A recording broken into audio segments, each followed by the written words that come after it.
अस्सलाम वालेकुम स्टूडेंट्स। आज हम टॉपिक डिस्कस करेंगे DNA as a heredity material.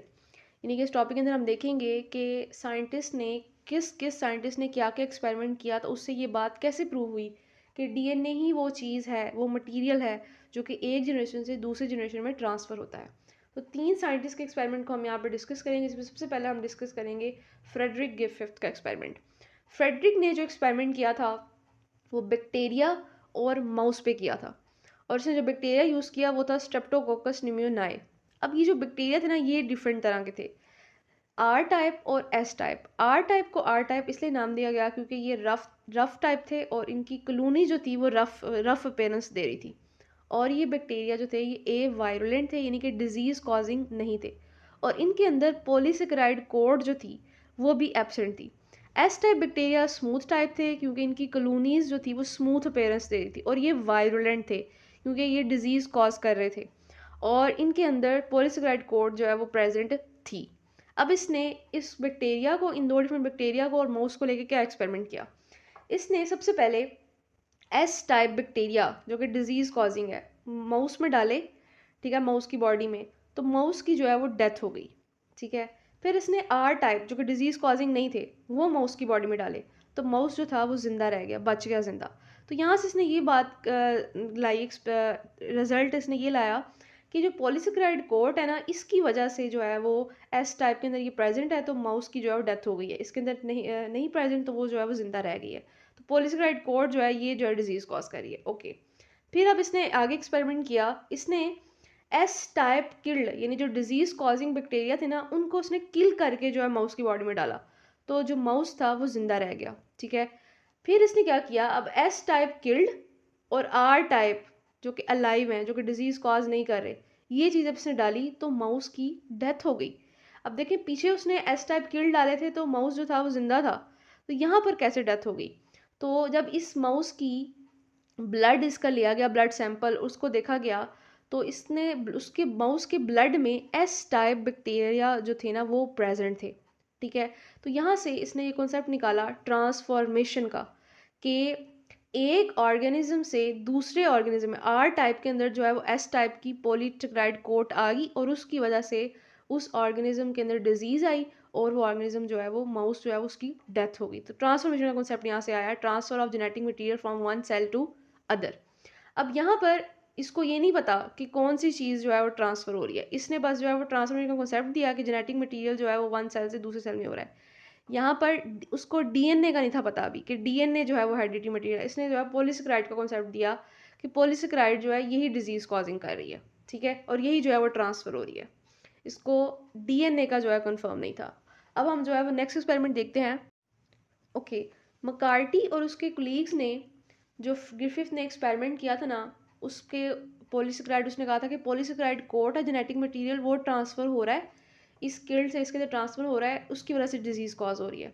लेकिन उसकी बात को जो है वो कंसीडर नहीं किया गया, लेकिन उसने जो ट्रांसफॉर्मेशन का जो कॉन्सेप्ट दिया गया था उसको जो है वो मान लिया गया कि ट्रांसफ़र हुआ है। जेनेटिक मटेरियल वाली बात को जो है वो ना माना गया, तो उस पर जो है वो आगे साइंटिस्ट ने जो एक्सपेरिमेंट किया। तो इन्होंने मकार्टी और उसके कुलीग्स ने क्या किया, एस किल्ड और आर टाइप जो अलाइव थे, इस बैक्टीरिया के अंदर से कार्बोहाइड्रेट्स को जो है वो 99% से रिमूव किया, तो माउस की बॉडी में डाला, तो माउस की जो है वो डेथ होगी। इसका मतलब क्या है कि कार्बोहाइड्रेट्स जो हैं वो जो है वो इसके लिए रिस्पॉन्सिबल नहीं है, कोई और चीज़ है जिसकी वजह से जो है वो डेथ हो रही है, जो कि अभी भी अंदर मौजूद है। फिर इन्होंने प्रोटीन्स को जो है वो इन बैक्टीरिया से रिमूव किया, फिर भी जो है वो माउस की जो है वो डेथ हो गई। इसका मतलब क्या है कि प्रोटीन्स के अलावा, कार्बोहाइड्रेट्स और प्रोटीन के अलावा कोई चीज़ और है जो कि ट्रांसफ़र हो रही है और डेथ कॉज कर रही है। देन लास्टली इन्होंने जो है वो डीएनए के मॉलिक्यूल्स को जो है वो इन बैक्टीरिया से रिमूव किया, तो जो माउस था वो ज़िंदा बच गया। यानी इसका मतलब क्या है कि डीएनए ही वो चीज़ है जो कि ट्रांसफ़र हो रही थी, और माउस की जो है वो पीछे पीछे डेथ हो रही थी। और यहाँ से ये बात प्रूव हुई कि डीएनए जेनेटिक मटेरियल है, जो पॉलीसेकेराइड कोट है वो ट्रांसफ़र नहीं थी हुई, पॉलीसेकेराइड डीएनए जो है ट्रांसफ़र हुआ था, और उसकी वजह से जो है वो डेथ हुई थी। तो ये थे मैकार्टी और इसके कुली के एक्सपेरिमेंट। लास्ट एक्सपेरिमेंट है हमारे पास हर्शी और चेस का।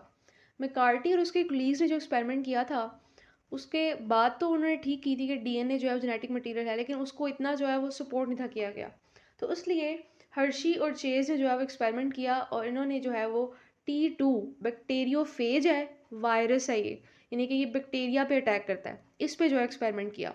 अब ये इसकी जो है वो एक शेप है बैक्टीरियोफेज की, ये जो है आपको नज़र आ रही है ये इसकी प्रोटीन की कोट है और इसके अंदर DNA और ये इसकी जो है वो आपके नेक है और ये इसकी टेल है और ये फाइबर्स हैं। ये बैक्टीरिया का स्ट्रक्चर दिखाया हुआ है कि ये बैक्टीरिया के ऊपर अटैक करता है।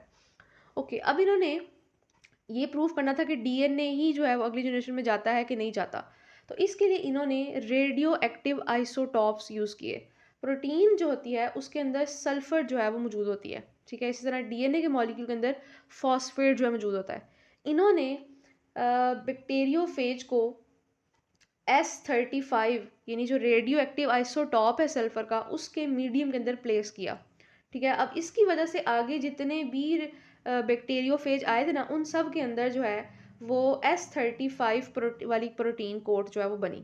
इसी तरह इन्होंने अब DNA जो है उसको जो है वो इसके लिए इन्होंने DNA के अंदर मौजूद होता है फॉस्फेट, ठीक है, फॉस्फेट का इन्होंने P32 रेडियो एक्टिव आइसोटॉप लिया, ठीक है, और इसके मीडियम के अंदर बैक्टीरियोफेज को प्लेस कर दिया, ठीक है। अब इसकी वजह से, इस मीडियम की वजह से आगे जितने भी बैक्टीरियोफेज बने, T2 फेज बने, उन सब के DNA के अंदर P32 था, ठीक है, रेडियो एक्टिव आइसोटॉप था जिससे शुआएं निकलती हैं, हमें पता लग जाता है, हम इसको आसानी से जो है वो डिटेक्ट कर सकते हैं।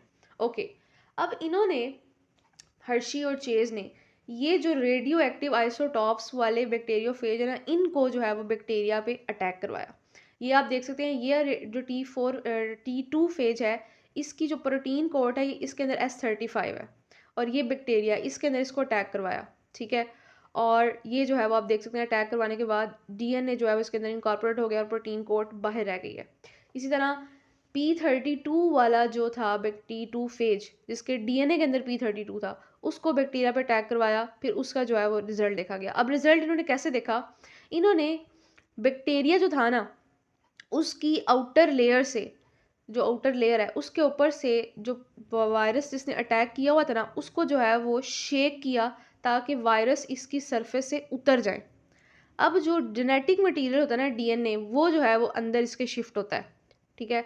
अब उस जेनेटिक मटेरियल को देखा तो इसके अंदर कोई भी जो जेनेटिक मटेरियल आया था ना, उसके अंदर कोई S35 जो रेडियो एक्टिव आइसोटॉप था वो प्रेजेंट नहीं था, जबकि यहाँ पर रेडियो एक्टिव आइसोटॉप के अंदर P32 मौजूद था। तो यहाँ से साबित हुई बात कि प्रोटीन्स हमारे पास जेनेटिक मटेरियल नहीं है, ये अगली जनरेशन में ट्रांसफर नहीं होती। जो चीज़ ट्रांसफ़र होती है वो होती है फॉस्फोरस, यहाँ से फॉस्फोरस से ये पता लगा कि DNA जो है वो ट्रांसफ़र होता है। तो इस तरह ये 3 एक्सपेरिमेंट से हमें प्रूव हो गया कि DNA ही जो है वो जेनेटिक मटेरियल है, हेरिडिटी मटेरियल है, जो एक जनरेशन से दूसरे जनरेशन में ट्रांसफ़र होता है। तो ये था हमारा आज का लेक्चर।